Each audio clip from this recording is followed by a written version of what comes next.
السلام علیکم ورحمۃ اللہ وبرکاتہ۔ بنی اسرائیل میں ایک نوجوان بڑا نیک انسان تھا۔ اس کو پتہ چلا کہ ایک درخت ہے جس کی لوگ پوجا کرتے ہیں۔ اس نے کہا کیوں نہ میں اپنی آری سے اس درخت کو کاٹ دوں۔ آری لے کر چلا۔ راستے میں شیطان بوڑھے انسان کی شکل میں ملا۔ اس نے کہا کہاں جا رہے ہو؟ اس نے کہا ایک درخت کی لوگ پوجا کرنے لگے ہیں، شرک کے مرتکب ہو رہے ہیں، اس کو کاٹنے جا رہا ہوں۔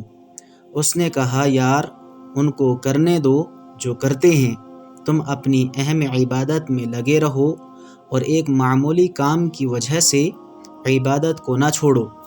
اس عبادت گزار نے کہا کہ یہ بھی تو ایک عبادت ہے۔ شیطان اکڑا اور کہا کسی بھی حال میں تم کو کاٹنے نہ دوں گا۔ دونوں میں مزاحمت ہوئی۔ وہ عابد اس شیطان کے سینے پر چڑھ گیا۔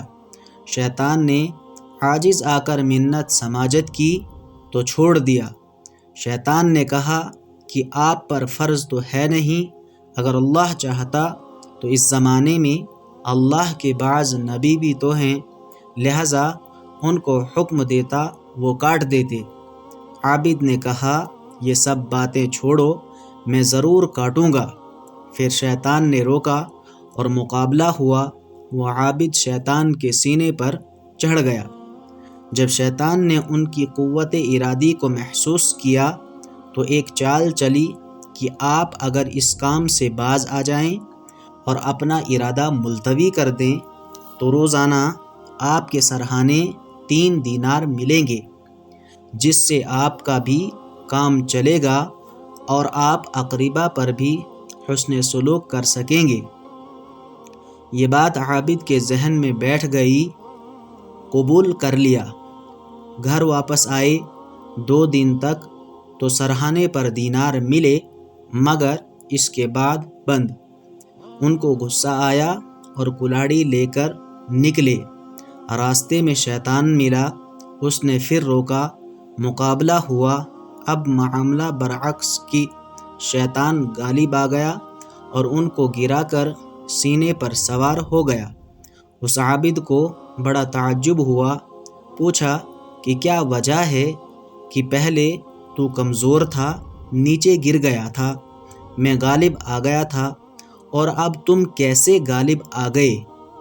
تو اس بوڑھے شیطان نے کہا کہ پہلے تمہارا غصہ اللہ تعالی کے واسطے تھا، اس لیے اللہ نے مجھے مغلوب کر دیا۔ اس دفعہ تیرا غصہ دینار نہ ملنے پر تھا، اس لیے تو مغلوب ہو گیا۔ معلوم ہوا کہ جس کام میں اللہ کے واسطے اخلاص ہوتا ہے اس کام میں قوت ہوتی ہے، شیطان کا داؤ نہیں چلتا۔ تو جس طرح اخلاص میں کمی کی وجہ سے شیطان غالب آ جاتا ہے، اسی طرح ہم اگر توبہ میں دیر کریں تو شیطان ہمارے اوپر بھی غالب آ جائے گا۔ جزاکم اللہ خیرا۔ السلام علیکم ورحمۃ اللہ وبرکاتہ۔